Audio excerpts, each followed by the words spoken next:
Hello बच्चों, कैसे हैं आप लोग। तो मैं ये वीडियो उन बच्चों के लिए बना रही हूँ जो कि मेरे क्लास में एब्सेंट रहते हैं या किसी रीजन से नहीं आ पाते हैं, या फिर कभी कभी उनका नेटवर्क इशू होता है तो वो क्लास को चाह करके भी अटेंड नहीं कर पाते हैं। और कुछ बच्चे ऐसे हैं जो अटेंड नहीं कर पाते, या फिर कुछ बच्चे ऐसे हैं जो समझ नहीं पाते हैं। ठीक है, तो ये वीडियो उन लोगों के लिए जो क्लास में बिल्कुल भी समझ नहीं पा रहे हैं उनके लिए है।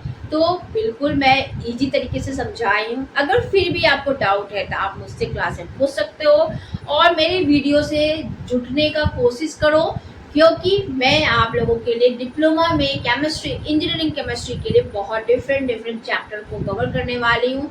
फर्स्ट चैप्टर कंप्लीट हो चुका है हमारे कॉलेज में ऑलरेडी। सेकेंड चैप्टर इलेक्ट्रोकेमिस्ट्री में आज जो मैं अभी बताई हूँ आपको, इलेक्ट्रोलाइट बताई हूँ, इलेक्ट्रोलाइटिक सेल बताई हूँ, कॉपर सल्फेट जो है आपका वो electrolysis of copper sulphate solution बताई हूँ आपको। वाई कॉपर सल्फेट सॉल्यूशन जो होता है वो फेट क्यों नहीं होता वो बताई हूँ मैं। इलेक्ट्रोड पोटेंशियल क्या होता है, रिडक्शन पोटेंशियल क्या होता है, ये सब मैं इस क्लास में डिस्कस की हूँ। और नेक्स्ट क्लास में मैं आप लोगों के लिए एक नया टॉपिक के साथ आने वाली हूँ। वो अभी नेक्स्ट क्लास में डिस्कस करेंगे, जिसमें कि हम लोग कॉपर इलेक्ट्रोड को एज ए एनोड यूज करेंगे, जिसमें कि कॉपर सल्फेट का सॉल्यूशन जो है वो ब्लू कलर जो वो फेड नहीं होता है वो हम लोग नेक्स्ट क्लास में पढ़ेंगे। तो वीडियो को अगर पसंद कर रहे हो, अच्छा लग रहा है, इजी लग रहा है, तो कमेंट बॉक्स में कमेंट जरूर से जरूर करना। इफ़ यू वांट नोट्स तो कमेंट बॉक्स में नोट्स लिखो और मेरी वीडियो को मैक्सिमम शेयर करो, लाइक करो, शेयर करो एंड सब्सक्राइब करो अगर रियली पसंद आ रहा है तो। Thank you very much, have a nice day. Hello बच्चों, कैसे हैं आप लोग। तो आज की क्लास में मैं आप लोगों को बताऊंगी, लास्ट क्लास में मैं आप लोगों को इलेक्ट्रोलाइटिक सेल के बारे में बताई थी। आज की क्लास में मैं आप लोगों को इलेक्ट्रोलाइट्स क्या होता है, आपका नॉन इलेक्ट्रोलाइट क्या होता है, जो कि मैं ऑलरेडी डिस्कस कर चुकी हूँ, फिर भी मैं इसके बारे में बताती हूँ। ठीक है,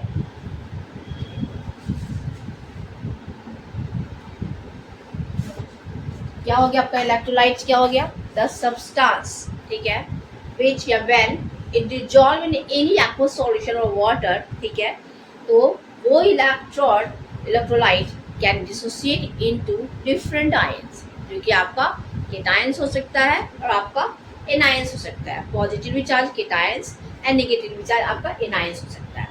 एग्जाम्पल जो है आपका इलेक्ट्रोलाइट का, सपोज मान लो हम ले लें NaCl, ठीक है। जब ये NaCl को हम लोग एक्वस सॉल्यूशन में डिजॉल्व करो, या फिर आप मॉल्टन NaCl ले लो, तो ये आपका क्या बनाएगा, आपका एक आपका Na प्लस चार्ज बनाएगा और एक आपका Cl माइनस चार्ज बनाएगा। मतलब ये बना दिया आपका केटायंस एंड ये आपका बना दिया आपका एनायंस। ये आपका केटायंस बना दिया, ये आपका एनायंस बना दिया, ठीक है। अब ये जो आयंस होता है, अभी इलेक्ट्रोलाइट का डिफिनेशन खत्म नहीं हुआ है, ये जो आयंस है आपका वो क्या करेगा, दैट कैन कैरी इलेक्ट्रिक क्या करंट। यही जो है आपका इलेक्ट्रिक करंट होता है। का एग्जांपल जो है ना वो आपका सिर्फ NaCl नहीं होगा आपका, ठीक है। अगर मान लो हम यहाँ लिखते हैं आपका HCl, ये भी क्या है आपका एक इलेक्ट्रोलाइट है। अगर H2SO4 लिख रहे हैं, ये भी क्या है आपका एक इलेक्ट्रोलाइट है, ठीक है। अगर हम लोग NaOH लिख रहे हैं, ये भी क्या है आपका एक इलेक्ट्रोलाइट है। ये हो गया आपका स्ट्रॉन्ग एसिड, ये स्ट्रॉन्ग बेस, और ये आपका NaCl जो है ना आपका एक आपका क्या हो गया, आपका ये हो गया आपका सॉल्ट। ये सब आपका इलेक्ट्रोलाइट का एग्जाम्पल हो गया। अब है आपका नेक्स्ट टर्म हो गया आपका, मतलब इलेक्ट्रोलाइट भी जो हो गया वो दो टाइप का हो गया, एक स्ट्रॉन्ग इलेक्ट्रोलाइट, एक हो गया वीक इलेक्ट्रोलाइट, ठीक है।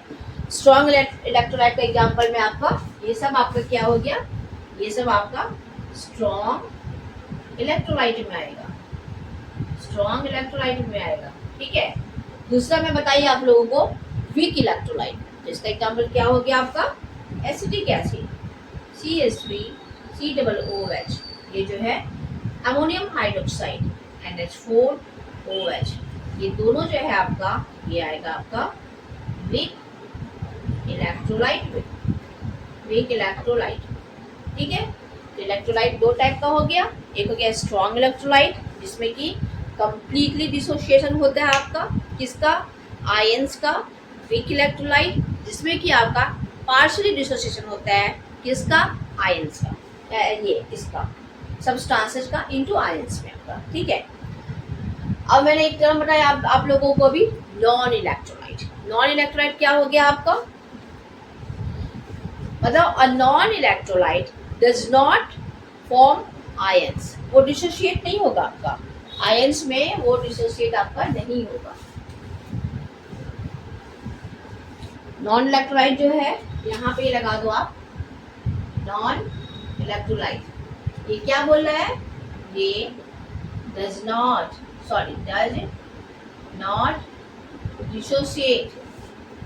dissociate into ions। ये आयंस में डिसोसिएट नहीं होगा, तो क्या होगा, कैन नॉट कंडक्ट इलेक्ट्रिसिटी। इसी वजह से ये क्या होगा आपका, can't conduct electricity. Non electrolyte का एग्जाम्पल क्या हो सकता है आपका, नॉन इलेक्ट्रोलाइट का एग्जाम्पल हो सकता है आपका सुगर हो सकता है, इथेनॉल, ये सब आपका क्या हो गया, नॉन इलेक्ट्रोलाइट का एग्जाम्पल है। अब जो नेक्स्ट टर्म है, अगर आप इलेक्ट्रोलाइट जान गए हो, ठीक है, और इलेक्ट्रोड जान गए हो, इलेक्ट्रोड के बारे में क्या बताए थे, 2 रॉड हो सकता है वो आपका, वो ग्रेफाइट का, प्लैटिनम का, कॉपर का, कुछ भी वो रॉड होगा आपका, जो कि आपका इलेक्ट्रोलाइसिस के प्रोसेस में आपको उसको बताएंगे अभी हम आपको। इलेक्ट्रोड का मेन काम होता है वो चार्ज को डिस्चार्ज करता है, ठीक है। इलेक्ट्रोलाइट आप जान ही चुके हो। अभी इलेक्ट्रोलाइसिस क्या होता है ये आपको जानना पड़ेगा, ये बहुत इंपॉर्टेंट टर्म है, क्योंकि नेक्स्ट आगे आपको इलेक्ट्रोलाइसिस का हर एक जगह जरूरत पड़ेगा। जैसे electrolysis process of copper sulphate, कुछ भी ऐसा लिख देगा, या फिर बोलेगा क्या कि कॉपर सल्फेट का इलेक्ट्रोलाइसिस आपको लिखना है किसके प्रेजेंस में, व्हेन वी यूज आपका कॉपर एज ए एनोड, इस टाइप का, या फिर इलेक्ट्रोलाइसिस ऑफ वाटर बोल देगा, या फिर इलेक्ट्रोलाइसिस ऑफ आपका मॉल्टेन सॉल्ट बोल देगा। तो जब आपको इलेक्ट्रोलाइसिस पता ही नहीं होगा, अब लिखोगे क्या, ठीक है। तो इलेक्ट्रोलाइसिस को आप पहले समझो। इलेक्ट्रोलाइसिस जो है वो आपका 2 टर्म से बना हुआ है। पहला क्या हो गया, पहला हो गया इलेक्ट्रो, देन लाइसिस, ठीक है। 2 टर्म का बना हुआ है आपका, एक हो गया आपका क्या, एक हो गया आपका इलेक्ट्रो प्लस लाइसिस, 2 टर्म का बना हुआ है। इलेक्ट्रो मीन्स क्या होता है आपका, देखिए मैं लिख चुकी हूँ, इलेक्ट्रो मीन्स होता है करंट, इलेक्ट्रिक करंट, ठीक है। और लाइसिस मतलब होता है ब्रेक डाउन, मतलब तोड़ना, ठीक है। तो इलेक्ट्रोलाइसिस में क्या हुआ कि कोई सब्सटेंस को, किसी सब्सटेंस का कोई सॉल्यूशन ले लो, उसमें से जब हम लोग करंट को पास करवाएंगे ना, तो वो सब्सटेंस को वो तोड़ देता है डिफरेंट पार्ट्स में, ठीक है। जैसे कि मान लो एक एग्जांपल आप समझिए, ये हमारा एक बीकर है, ठीक है। इस बीकर के अंदर हम लोग क्या कर दिए, मान लो NaCl ले लिए, एक सब्सटेंस हो गया, ठीक। जैसे ही हम लोग क्या कर दिए, इससे मान लो एक करंट पास करवाए, किसी तरह मान लो एक करंट हम लोग पास करवा दिए, ठीक है। यहाँ से हम लोग करंट पास करवा दिए, तो ये करंट क्या करेगा आपका, इस NaCl को क्या करेगा, तोड़ देगा, किसमें, आयंस में, Na+ चार्ज में और Cl- चार्ज में। तो this process is called the electrolysis, the breakdown of any substances when electric current is passed through that substances is called electrolysis। Clear हो गया आप लोगों का, यहाँ पे लिखा हुआ a chemical process। इलेक्ट्रोलाइसिस क्या है आपका, एक केमिकल प्रोसेस ही है ना, क्योंकि इसमें केमिकल बॉन्ड जो टूट रहा है आपका, केमिकल प्रोसेस दैट डिकम्पोज, जिसमें क्या होता है, वो टूटता है क्या, और सब्सटेंसेज, वो सब्सटेंस इलेक्ट्रोलाइट का, चाहे वो आपका H2SO4 हो सकता है, चाहे वो कॉपर सल्फेट हो सकता है, चाहे वो आपका कॉपर सल्फेट हो सकता है, चाहे वो आपका NaCl हो सकता है, कुछ भी हो सकता है आपका, H2SO4 हो सकता है, वाटर हो सकता है। इन सब्सटेंस को तोड़ता है through the passage of electric current, जब उसमें हम लोग करंट को पास करवाते हैं। सपोज अभी मान लो एक करंट हमको लग गया, तो क्या होगा, मैं टूट जाऊंगी, किसी को भी करंट लगे वो टूट जाता है, ठीक है। तो वही यहाँ पे बता रहा है कि वो सब्सटेंस जो है वो आपका टूट जाता है। यही हो गया आपका इलेक्ट्रोलाइसिस, ठीक है। इलेक्ट्रोलाइसिस का आप क्या बोल रहे हैं ना, एप्लीकेशन क्या है, क्या यूज क्या है इसका, इलेक्ट्रोलाइसिस का एप्लीकेशन क्या है आपका, बताती हूँ मैं, एक मिनट रुक जाओ। इलेक्ट्रोलाइसिस का अब ये बोल रहा है एप्लीकेशन, एप्लीकेशन मतलब इलेक्ट्रोलाइसिस को हम लोग कहाँ कहाँ यूज कर सकते हैं। तो इलेक्ट्रोलाइसिस का यूज जो होता है ना, वो splitting of water, splitting of water. पहला मतलब क्या हो गया, स्प्लिटिंग ऑफ वाटर मतलब क्या हो गया, अगर ये मेरा वाटर है, इसका जब हम लोग इसमें जब हम लोग करंट को अप्लाई करेंगे तो ये वाटर टूट जाएगा आपका H+ आयन में एंड हाइड्रोक्सिल आयन में। फाइनली ये बनाएगा आपका H2 गैस देगा और ये ऑक्सीजन गैस देगा, सॉरी ये ऑक्सीजन गैस देगा, ठीक है। अब ये जो हाइड्रोजन गैस मतलब कहने का मतलब ये है कि H2O जब टूटेगा आपका, ठीक है, ऐसे आप नहीं समझोगे, या तो आप इसको वैसे लिखो, रिएक्शन मैं बाद में दिखाऊंगी, या फिर आप इसको ऐसे भी लिखोगे तो ये गलत नहीं है। इसमें हम लोग जैसे ही करंट अप्लाई किए हैं ये बना देगा आपका H2 gas plus oxygen gas, ठीक। अब ये हाइड्रोजन हम लोग का प्रोड्यूस हुआ है, इसका यूज कहाँ है, ठीक है। आप सुने हो ना आजकल सुनते हो आप vacuum, electric vacuum, electric vacuum, ठीक है। ये लोग क्या करते हैं ना, ये लोग आपको हाइड्रोजन को एज अ फ्यूल यूज करता है। मतलब ये हुआ कि अभी हम लोग अपने वैक्यूम को चलाने के लिए क्या यूज करते हैं, वैक्यूम को चलाने के लिए हम लोग पेट्रोल यूज करते हैं, पेट्रोल क्या यूज करते हैं, पेट्रोल। और ये पेट्रोल क्या है आपका, ये पेट्रोल जो है वो आपका है एक फॉसिल फ्यूल, ठीक है। लेकिन अगर पेट्रोल की जगह पे अगर हम लोग इस हाइड्रोजन को यूज करेंगे तो ये आपका क्या कहलाएगा, ये आपका ओनली फ्यूल कहलाएगा, ठीक है। इसको अगर हम यूज करते हैं इसके जगह में नो पॉल्यूशन, नो पॉल्यूशन होगा, no harmful gas, no harmful gas emitted, no harmful gas emitted.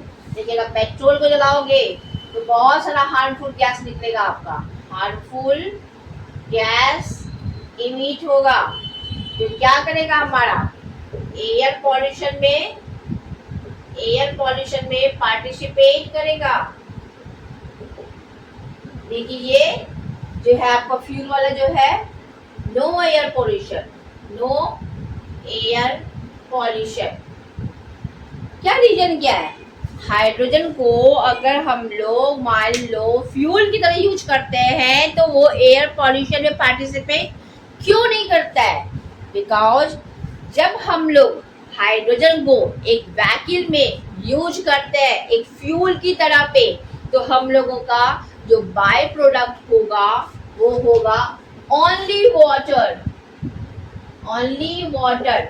मतलब फ्यूल की तरह पेट्रोल की जगह पे हम लोग क्या कर दिए, उस कार में हाइड्रोजन को भर दिए। जब हम लोग पेट्रोल डालते हैं तो जब गाड़ी चलता है तो हम लोगों का बाय प्रोडक्ट मतलब क्या हुआ, धुआं निकलता है, ठीक। वो धुआं बहुत ही पॉइजनस होता है जो कि हमारे एटमॉस्फेयर को पॉल्यूट करता है।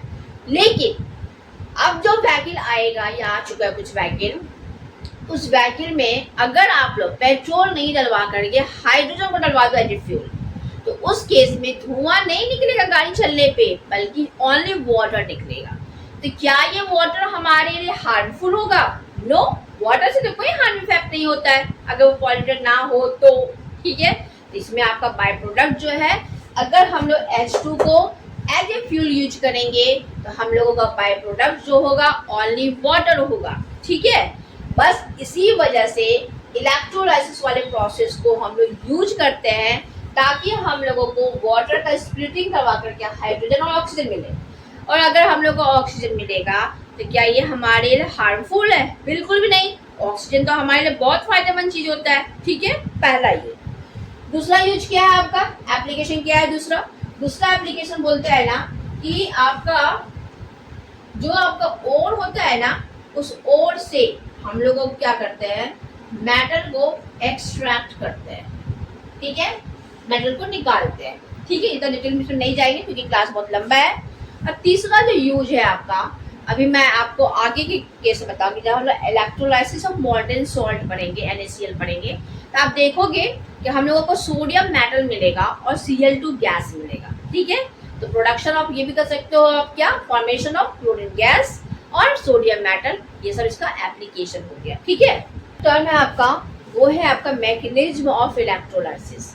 अब मतलब ये जो इलेक्ट्रोलाइसिस हो रहा है इसका प्रोसेस क्या है, मैकेनिज्म क्या है, वो हम लोग इसके अंदर पढ़ेंगे। फिर आपका एक है आपका मैकेनिज्म ऑफ इलेक्ट्रोलाइसिस में है आपका प्राइमरी रिएक्शन क्या होता है कैथोड और एनोड पे, और सेकेंडरी रिएक्शन क्या होता है कैथोड और एनोड पे, हम लोग भी यही पढ़ेंगे। ठीक है, तो इसके लिए हम लोग क्या करेंगे, इलेक्ट्रोलाइसिस के लिए हम लोगों को क्या क्या चीज़ का जरूरत पड़ेगा।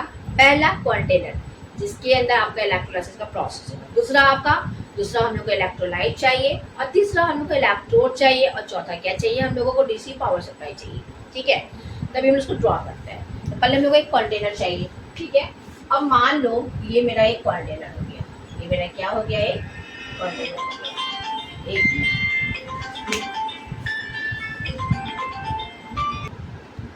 हाँ, ये मेरा एक कंटेनर हो गया। इस कंटेनर में हम लोग क्या कर दिए, यहाँ तक आपका एक इलेक्ट्रोलाइट हम लोग इसके अंदर भर दिए।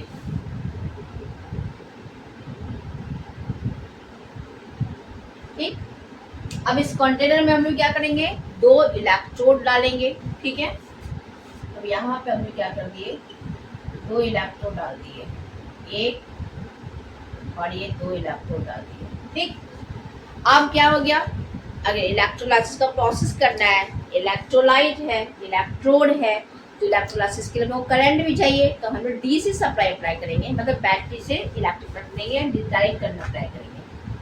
ये यहाँ से हम लोग क्या कर दिए, ऐसे ऐसे ऐसे और ऐसे। ठीक, अब आप लोग जानते हो कि जो बड़ा वाला ये प्लस हो गया आपका प्लस टर्मिनल हो गया, माइनस टर्मिनल हो गया। ठीक है, तो ये जो आपका बैटरी के प्लस टर्मिनल से जो इलेक्ट्रोड जुटा रहेगा उस पर आपका हो जाएगा प्लस चार्ज, और ये हो जाएगा माइनस चार्ज। ठीक, तो चूंकि अभी हम लोग बात करें इलेक्ट्रोलाइटिक सेल के बारे में बात कर रहे हैं, इसीलिए ये इलेक्ट्रोड जो है ना वो आपका क्या कहलाएगा, आपका ये कहलाएगा आपका कैथोड, ये आपका कैथोड कहलाएगा। ये प्लस चार्ज क्या कहलाएगा आपका, ये कहलाएगा आपका एनोड। ठीक, अब इसके चारों तरफ कौन सा चार्ज होगा आपका, प्लस चार्ज।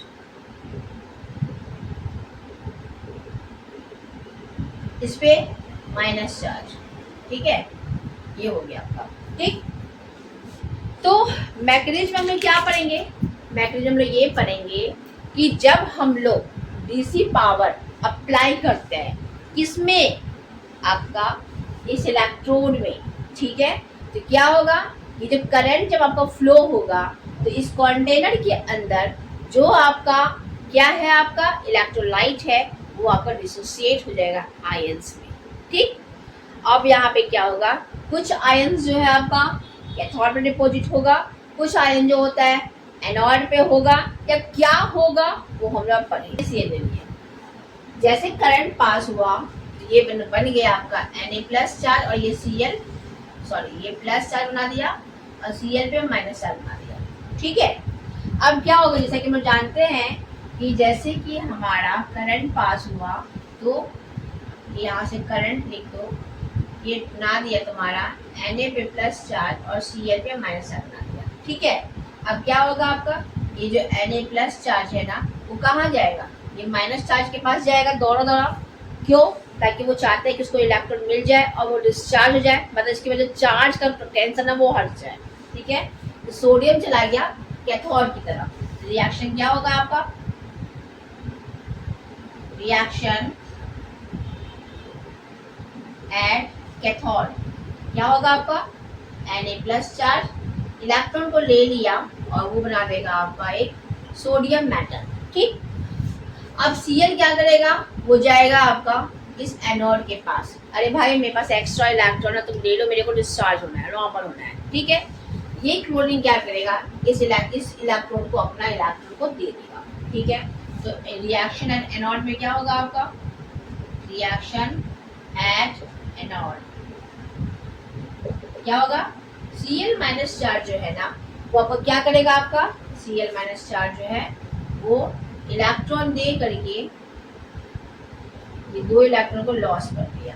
ठीक है, और ये इलेक्ट्रॉन चला गया इसके पास, ये इलेक्ट्रॉन चला गया इसके पास, और यही इलेक्ट्रॉन वापस से यहाँ पे आया और यही इलेक्ट्रॉन सोडियम को दे दिया। ठीक है, तो यही हो गया आपका प्राइमरी रिएक्शन। प्राइमरी रिएक्शन आपको ये बताना है कि कैथोड पे क्या हो रहा है और एनोड पे क्या हो रहा है। तो हम पढ़ते हैं, प्राइमरी रिएक्शन मतलब ये हुआ, कैथोड पे जो होगा आपका क्या होगा, आपका पहले बताए थे, कैथोड पे इलेक्ट्रॉन क्या हो रहा है, आपका इलेक्ट्रॉन ले रहा है, इसीलिए इसका होगा रिडक्शन। क्या होगा, ये प्रोसेस कहेंगे हम लोग रिडक्शन, इस प्रोसेस को कहेंगे हम रिडक्शन, इलेक्ट्रॉन को ले रहा है। तो पॉजिटिव आयन जो है, यहाँ पे देखो ये कैथोड की तरफ जा रहा है, पॉजिटिव आयंस जो है वो क्या करेगा, are drawn to the negative cathode, ये नेगेटिव कैथोड की तरफ जाएगा। क्यों जाएगा, क्योंकि दे गेन इलेक्ट्रॉन, किससे, आपका इस इलेक्ट्रोड से, और वो सोडियम जो है पॉजिटिव आयन वो रिड्यूस्ड हो गया आपका किसमें, सोडियम में या फिर एक न्यूट्रल मॉलिक्यूल्स में। ठीक है, एनोड में क्या रिएक्शन होगा, ये जो क्लोरीन आयन है आपका, ठीक है, वो आपका पॉजिटिव जो आयन एनोड है उसके पास जाएगा और वो अपने इलेक्ट्रॉन्स को उसको दे देगा। ठीक है, मैकेनिज्म है, आप देख लीजिए इसको,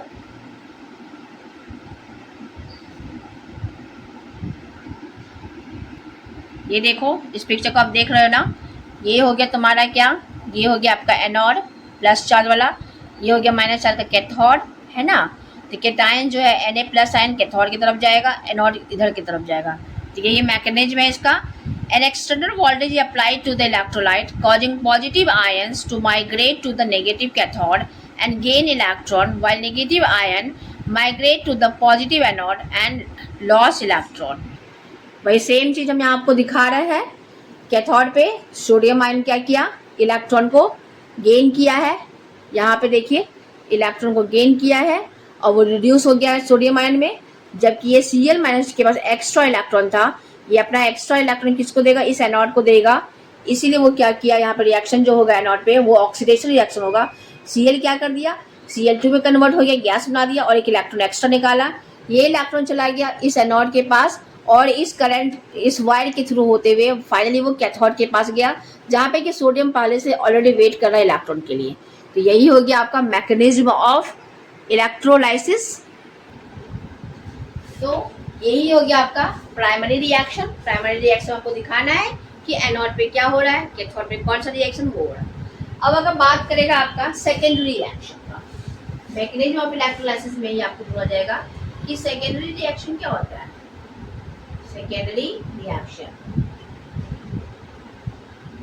ठीक है, वो क्या होगा, सेकेंडरी रिएक्शन में बोलते हैं क्या कि when the electrolyte contain water, अगर इस इलेक्ट्रोलाइट में वाटर भी प्रेजेंट है तो उस केस में क्या होगा आपका, उस केस में आपका हाइड्रोजन प्रोड्यूस होगा आपका कैथोड के पास और ऑक्सीजन एट द एनोड पे। ये हम लोग नेक्स्ट डिस्कशन करेंगे।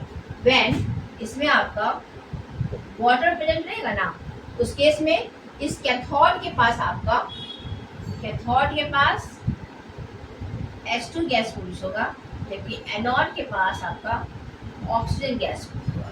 ये हम लोग आगे की क्लास में पढ़ते हैं।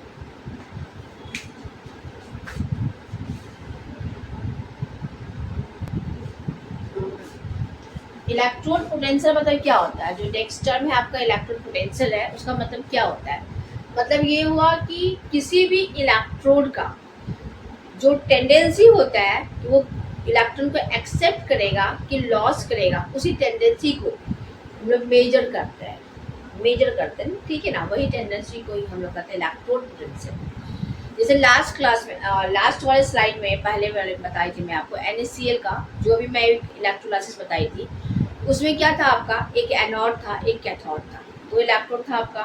तो एनोड क्या कर रहा था, इधर वाला जो कैथोड क्या कर रहा था आपका, कैथोड कर रहा था क्या, तो वो इलेक्ट्रॉन को लॉस कर रहा था, और वो इलेक्ट्रॉन किसको दे रहा था आपका, वो इलेक्ट्रॉन दे रहा था सोडियम को। जबकि एनोड इलेक्ट्रॉन क्या कर रहा था, वो क्लोरीन से इलेक्ट्रॉन को ले रहा था। यही हो गया आपका इलेक्ट्रॉन पोटेंशियल। कोई पूछेगा तो आप बता सकते हो, it measure an electrode tendency to gain और लॉस इलेक्ट्रॉन। वो जो आपको एनोड और कैथोड हम दो इलेक्ट्रॉन बताए थे ना आपका, एक एनोड था आपका और एक आपका कैथोड था, ठीक है। कैथोड क्या कर रहा था आपका, Na+ को इलेक्ट्रॉन को दे रहा था, ये लॉस कर रहा था, लॉस ऑफ इलेक्ट्रॉन करते कि ये क्या कर रहा था आपका, Cl- जो इलेक्ट्रॉन को दे रहा था, ये गेन कर रहा था, ये इलेक्ट्रॉन गेन ऑफ इलेक्ट्रॉन कर रहा था। यही हो गया कि किसी भी इलेक्ट्रोड का टेंडेंसी कैसा है, वो इलेक्ट्रॉन को ले रहा है वो इलेक्ट्रॉन को लॉस कर रहा है। इसी टेंडेंसी को हम लोग क्या करते हैं, मेजर करते हैं। यही है आपका इलेक्ट्रोड पोटेंशियल। ठीक, इलेक्ट्रोड पोटेंशियल दो टाइप का होता है, एक होता है आपका रिडक्शन पोटेंशियल और एक होता है आपका ऑक्सीडेशन पोटेंशियल। ऑक्सीडेशन पोटेंशियल जैसे कि नाम है रिडक्शन पोटेंशियल, मतलब जहां पे कि आपका इलेक्ट्रॉन रिड्यूस होगा। रिडक्शन मतलब क्या हो गया, रिडक्शन मतलब हो गया गेन ऑफ इलेक्ट्रॉन, ठीक है। तो वो बता रहा है क्या कि अगर रिडक्शन पोटेंशियल और ऑक्सीडेशन पोटेंशियल का कुछ ना कुछ वैल्यू आता है। रिडक्शन पोटेंशियल का वैल्यू जनरली प्लस में आता है, क्यों, क्योंकि वो इलेक्ट्रॉन को गेन करता है, और ऑक्सीडेशन पोटेंशियल का वैल्यू जनरली माइनस में आता है, ठीक है। अगर तुम्हारा रिडक्शन पोटेंशियल के बारे में बता रहा है कि a higher positive reduction potential, अगर रिडक्शन पोटेंशियल का वैल्यू बहुत हाई है, वो भी पॉजिटिव है, ठीक है, वो क्या इंडिकेट करता है, वो इंडिकेट करता है a strong tendency to be reduced, मतलब वो ये इंडिकेट करता है कि वो स्ट्रॉन्गली रिड्यूस हो जाए, मतलब वो अच्छे से क्या करेगा, आपका इलेक्ट्रॉन को गेन करेगा। जितना अधिक आपका रिडक्शन पोटेंशियल का वैल्यू अधिक आएगा पॉजिटिव में, उतना उसका टेंडेंसी होगा वो इलेक्ट्रॉन को गेन करे, खींचे अपने तरफ, वो रिड्यूस हो। ठीक, उसी के अपोजिट बोल रहा है कि ऑक्सीडेशन पोटेंशियल के बारे में क्या बता रहा है, a higher positive oxidation potential, ठीक है, indicate a strong tendency to oxidise. Oxidation potential का भी वैल्यू आता है, वो मैं आप लोगों को बताई थी आपका। तो अगर उसका वैल्यू को बता रहा है कि अगर उसका भी वैल्यू है, जो ऑक्सीडेशन पोटेंशियल का वैल्यू अगर हाई होगा आपका, ठीक है, तो वो भी आपको क्या बता रहा है, ऑक्सीडेशन बोल रहा है, मतलब लॉस ऑफ इलेक्ट्रॉन करेगा, वो क्या होगा आपका, वो ऑक्सीडाइज होगा, मतलब ये इस केस में आपका ये लॉस ऑफ इलेक्ट्रॉन हो जाएगा। रिडक्शन पोटेंशियल क्या हो गया आपका, reduction potential is the tendency to gain electron, while oxidation potential is the tendency to lose electron। मान लीजिए आपके पास एक जिंक का इलेक्ट्रोड है और एक आपका कॉपर का इलेक्ट्रोड है, ये दोनों आपका डिप है आपका एक सॉल्यूशन में, ये आपका एक सॉल्यूशन में डिप है आपका, और दोनों जो है आपका कनेक्ट किया हुआ है एक वायर से। अभी हम वो बैटरी बनाएंगे नहीं, ठीक है। अब आपको जब पूछा जाएगा जिंक एंड कॉपर में एनोड की तरह कौन बिहेव करेगा, कॉपर की तरह कौन बिहेव करेगा, ठीक है। तो हम लोग जानते हैं क्या कि जिंक जो होता है ना is more reactive than copper. तो जिंक जो है उस पर क्या होगा आपका, सो जिंक जो है ना उस पर आपका एनोड बनेगा, मतलब जिंक क्या करेगा, वो लॉस ऑफ इलेक्ट्रॉन करेगा, मतलब ये ऑक्सीडाइज्ड हो जाएगा, मतलब जिंक एंड कॉपर में हम लोग जानते हैं, जब आप वो इलेक्ट्रोकेमिकल सीरीज देखोगे, रिएक्टिविटी सीरीज देखोगे, तो आप पाओगे कि जिंक का जो पोजीशन है ना इलेक्ट्रोकेमिकल सीरीज में, ऊपर से नीचे की ओर आते हैं, तो कॉपर से ऊपर है, मतलब zinc is more reactive than copper, पहला पॉइंट। दूसरा बात, जो मोर रिएक्टिव होता है वो एनोड की तरह बिहेव करता है, जो लेस रिएक्टिव होता है वो कैथोड की तरह बिहेव करता है, ठीक। अगर जिंक एनोड की तरफ बिहेव कर रहा है उसमें क्या होगा, ऑक्सीडेशन होगा, मतलब वो लॉस ऑफ इलेक्ट्रॉन करेगा, वो इलेक्ट्रॉन को लॉस करके खुद ऑक्सीडाइज हो जाएगा। कॉपर अगर नीचे की ओर है तो ये रिडक्शन होगा, इसका मतलब ये जो है आपका और ये रिड्यूस होगा, ये इलेक्ट्रॉन को गेन करेगा। दूसरी बात, reduction potential and oxidation potential के वैल्यू के अनुसार बता रहे हैं आपको हम कि इन दोनों के केस में जो है कॉपर का रिडक्शन पोटेंशियल का जो वैल्यू आएगा ना वो बहुत ही आपका हाई होगा, जबकि जिंक का रिडक्शन पोटेंशियल का वैल्यू जो होगा वो लो होगा और इसका ऑक्सीडेशन पोटेंशियल का वैल्यू हाई होगा। ठीक है, इसकी वजह से जिंक बिहेव करेगा एनोड की तरह और कॉपर बिहेव करेगा कैथोड की तरह। तो इसमें वो क्या होगा, बैटरी ऐसा होगा, प्लस चार्ज, ये माइनस चार्ज, ये माइनस चार्ज, ये प्लस चार्ज। ठीक है, तो आप इलेक्ट्रोड पोटेंशियल के वैल्यू से बता सकते हैं कि कौन सा इलेक्ट्रोड जो है वो एनोड की तरह बिहेव करेगा, कौन सा इलेक्ट्रोड जो है वो आपको कैथोड की तरह बिहेव करेगा, पहली बात। दूसरा बात, आप रिएक्टिविटी सीरीज के अनुसार भी आप बता सकते हो। तो अब इस केस में अगर कोई आपको ये बोल दे कि आप रिएक्शन लिख के दिखाओ क्या होगा, इस केस में अगर कोई बोल दे आपको आप रिएक्शन लिख के दिखाओ, इस केस में क्या होगा, एनोड की तरफ कौन बिहेव कर रहा है, जिंक। रिएक्शन आप क्या लिखोगे, रिएक्शन एट एनोड। ठीक है, जिंक क्या कर रहा है, इलेक्ट्रॉन को लॉस कर रहा है। जिंक क्या करेगा, आपका दो इलेक्ट्रॉन दे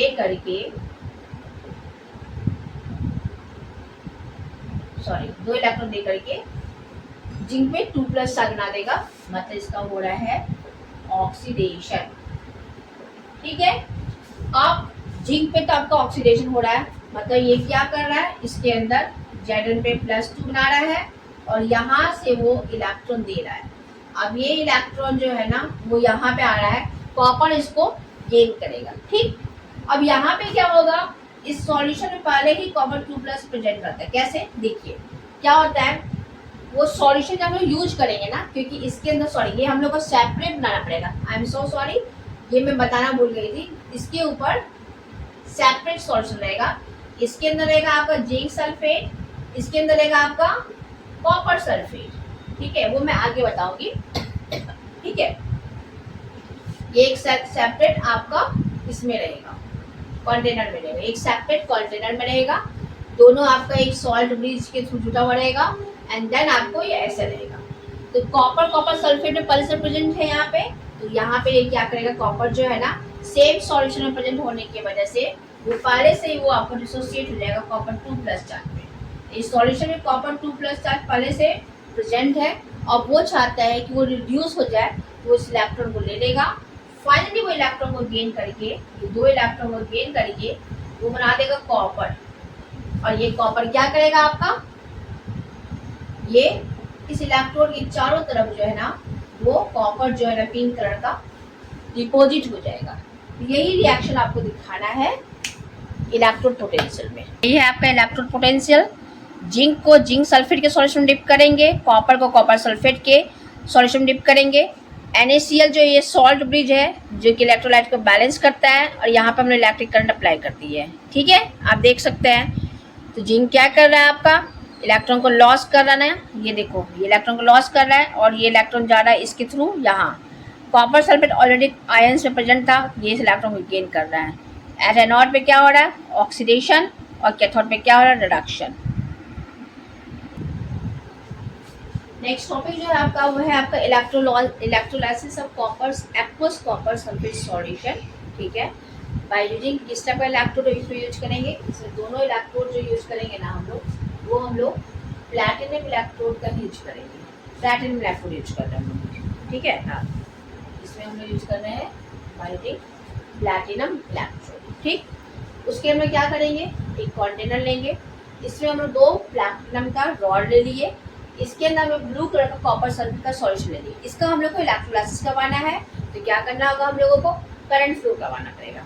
ठीक है, ये आपका प्लस टर्मिनल वाला एनोड हो गया, ये माइनस टर्मिनल वाला कैथोड हो गया। अब रिएक्शन क्या होगा आपका, एक चीज जान लो कि ये आपका प्लैटिनम इलेक्ट्रोड है, तो प्लैटिनम इलेक्ट्रोड जो होता है ना रिएक्शन में पार्टिसिपेट नहीं करता है। ठीक, इतना ध्यान रखना।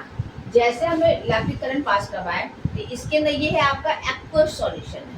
तो क्या होगा आपका, कॉपर सल्फेट में जैसे ही आप करंट पास करवा रहे हैं वो क्या होगा, Cu पे 2+ चार्ज प्लस SO4 पे 2- चार्ज में डिसोशिएट हो जाएगा। ठीक, साथ ही साथ इसमें आपका वाटर भी प्रेजेंट है। इसमें भी हम लोग जब आपका करंट पास करवा रहे हैं तो वाटर जो है आपका H+ आयन में NOH- आयन में टूट जाएगा। ठीक है, हाँ ये आपका टूट जाएगा। ठीक, इस पानी में लोग दिखा सकते हैं Cu पे 2+ चार्ज, SO4 पे 2- चार्ज, उसके बाद तुम्हारा H+ आयन, यहाँ दिखा सकते हो OH- चार्ज। ठीक, इतना हो गया। अब तुम देख सकते हो कि ये दोनों पे आपका प्लस चार्ज है, ये इसको कहेंगे हम लोग क्या, केटायंस। इन दोनों पे आपका माइनस चार्ज है, इसको कहेंगे एनायंस, इसको कहेंगे हम लोग एनायंस। ठीक है, तो केटायंस जो है वो किस पे जाएगा, आपका प्लस चार्ज है वो जाएगा कैथोड पे। केटायंस किस पे जाएगा आपका, वो जाएगा कैथोड पे। ठीक है, क्यों जाएगा, ताकि वो रिड्यूस्ड हो जाए। तो कैथोड पे क्या होगा, कार होगा। कार मतलब C मतलब कैथोड, A मतलब एक्सेप्टेंस ऑफ इलेक्ट्रॉन और R मतलब रिड्यूस्ड। ठीक है ना, तो ये हो गया। देखिए यहाँ पे दो केटायंस प्रेजेंट है, दोनों में से कोई एक ही जा सकता है। इस केस में क्या होगा, कॉपर आयन ही जाएगा कैथोड पे। क्यों, क्योंकि इलेक्ट्रोकेमिकल सीरीज में आप देखोगे कि वो H+ आयन के नीचे है और H का जो होता है रिडक्शन पोटेंशियल का वैल्यू 0 होता है, इसके लिए कॉपर ही जाएगा। इस केस में ये कॉपर चार्ज जो है ना उसको इलेक्ट्रॉन चाहिए, हो जाएगा इस निगेटिव चार्ज के पास कि भैया मेरे को इलेक्ट्रॉन दे दो, पहला। अब एनायंस में भी आपका दो आयंस है, एक सल्फेट आयंस है आपका, एक हाइड्रोक्सिल आयन है। अब इन दोनों में से कौन जाएगा यहाँ पे अपना इलेक्ट्रॉन डोनेट करने के लिए, दोनों में फाइटिंग हो रहा है। दोनों ये चाहते हैं कि नहीं भाई हम अपने एक्स्ट्रा इलेक्ट्रॉन इस इलेक्ट्रॉन को दे देते हैं एनोड को, मुझे फ्री रहना है। लेकिन ऐसा होगा नहीं, दोनों में फाइटिंग होगा, लेकिन दोनों में से जाएगा कोई एक और ही, एक ही जाएगा। वो कौन जाएगा आपका, वो जाएगा ओनली हाइड्रोक्सिल आयन जाएगा। ठीक है, जब आप इलेक्ट्रोनेगेटिविटी का वैल्यू देखोगे आप देखोगे क्या कि हाइड्रोक्सिल आयन जो होता है वो मोर इलेक्ट्रोनेगेटिव होता है। इसकी वजह से हाइड्रोक्सिल आयन जो है यहाँ पे इन दोनों में से हाइड्रोक्सिल आयन जो है वो इस इलेक्ट्रोड के पास जाएगा कि भाई तुम मेरा इलेक्ट्रॉन एक्स्ट्रा इलेक्ट्रॉन ले लो। ठीक है, और ये अपना सल्फेट जो है इसी पानी के अंदर रह जाएगा। ठीक, अब रिएक्शन क्या होगा, चलो पहले हम रिएक्शन लिखते हैं कैथोड पे। रिएक्शन एट कैथोड, कैथोड में क्या होगा आपका, कैथोड में कौन जा रहा है आपका, कॉपर 2+ जा रहा है। क्यों जा रहा है, कॉपर 2+ जा रहा है कि भाई मेरे को इलेक्ट्रॉन चाहिए। वो दो इलेक्ट्रॉन को गेन करके फाइनली वो बना देगा कॉपर सॉलिड। ठीक है, अब ये जो कॉपर ये यहाँ पे गया, इधर से आपको इलेक्ट्रॉन आ रहा है, ये इलेक्ट्रॉन ये ले लिया। अब ये जो कॉपर सॉलिड बनाया है वो क्या करेगा ना, इसी इलेक्ट्रोड के चारों तरफ वो डिपॉजिट हो जाएगा। यहाँ पे ये कॉपर सॉलिड जो है ना वो डिपॉजिट हो जाएगा, जिसका कलर होगा पिंक या रेडिश ब्राउन, रेडिश ब्राउन।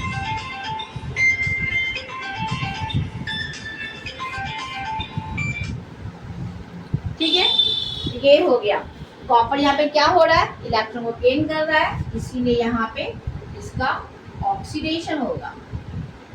ठीक है, अब है हाइड्रोक्सिल आयन जो है वो जा रहा है एनोड पे, यहाँ भी कुछ रिएक्शन होगा। वो क्या होगा आपका, तो रिएक्शन एट एनोड पे क्या हो रहा है आपका, OH- के पास एक्स्ट्रा इलेक्ट्रॉन है, वो अपना इलेक्ट्रॉन एनोड वाले इलेक्ट्रॉन को दे देगा तक बोलेगा भाई मेरे को फ्री रहना है, मेरा इलेक्ट्रॉन तुम ले जाओ एक्स्ट्रा, ठीक है। तो OH माइनस क्या करेगा आपका, OH माइनस आयन क्या करेगा, अपना इलेक्ट्रॉन दे देगा आपका, ठीक है, और वो बना देगा OH प्लस ये इलेक्ट्रॉन लॉस कर देगा। मान लो ये 4 कर दिया, बैलेंस करने के लिए कर रहा है ऐसा, 4 इलेक्ट्रॉन बना दिया, ठीक है, इतना चीज हो गया। अब ये इलेक्ट्रॉन यहाँ से निकला है आपका, यही इलेक्ट्रॉन यहाँ पे कॉपर वेट कर रहा है कि तुम देते जाओ। इस केस में हो क्या रहा है, ये जो कॉपर सल्फेट का सॉल्यूशन हम लिए थे इसका कलर क्या था, ब्लू था, ठीक। हो क्या रहा है यहाँ पे ये हो रहा है, यहाँ से जितना भी कॉपर सल्फेट था वो सब रिड्यूस होकर के जितना भी कॉपर था वो धीरे धीरे निकलते जा रहा है, सॉल्यूशन से निकलते जा रहा है और इसके ऊपर डिपोजिट होते जा रहा है। सॉल्यूशन से कॉपर का जो संख्या था वो धीरे धीरे घटता जा रहा है, वो धीरे धीरे जा रहा है, यहाँ से इलेक्ट्रॉन लेते जा रहा है, हाइड्रोक्सिल आयन इधर जा रहा है, कॉपर इधर जा रहा है, धीरे धीरे क्या हो रहा है, सॉल्यूशन में से कॉपर आयन जो है वो घटता जा रहा है, ठीक। और जब कॉपर आयन जो यहाँ पे कॉपर बन रहा है, कॉपर आयन जब इलेक्ट्रॉन ले लेता है फाइनली वो एक कॉपर बनाता है, वो कॉपर कहाँ डिपॉजिट हो रहा है, इस पे। होगा क्या, होगा ये कि ये जो इलेक्ट्रोड है आपका कैथोड धीरे धीरे ये मोटा होता जाएगा, क्योंकि इसमें डिपॉजिट बढ़ता जा रहा है ना, सॉलिड इसी कॉपर इसी पे डिपॉजिट हो रहा है, रिड्यूस होने के बाद कॉपर इसी पे डिपॉजिट हो रहा है, ये आपका मोटा होता जाएगा, पहला चीज। दूसरा चीज, कॉपर सल्फेट सॉल्यूशन का कलर था ब्लू, जो कि आपका कॉपर आयन की वजह से होता है, लेकिन जैसे ही आपका धीरे धीरे करके टोटल कॉपर आयन आपका इस पे डिपॉजिट हो जाएगा तो इसका जो कलर है ना ब्लू वो आपका फेड हो जाएगा, क्योंकि जब कॉपर आयन प्रेजेंट ही नहीं रहेगा सॉल्यूशन के अंदर तो ब्लू कलर होगा कैसे, नहीं होगा आपका, ठीक है। और तीसरा क्या होगा आपका, ये हाइड्रोक्सिल आयन जो है ना वो जब टूटेगा ना वो बना देगा आपका वाटर बना देगा प्लस आपका ऑक्सीजन बना देगा, ठीक है। ये कहाँ पे हो रहा है, यहाँ पे आपका ऑक्सीजन भी जनरेट हो रहा है प्लस वाटर। तो इसका ऑब्जर्वेशन कोई बोलेगा लिखने के लिए, आप ऑब्जर्वेशन में क्या लिखोगे, विथ कॉपर इलेक्ट्रोड, हाँ इसमें क्या लिखोगे ऑब्जर्वेशन में, आप इसमें ऑब्जर्वेशन में लिखोगे, ऑब्जर्वेशन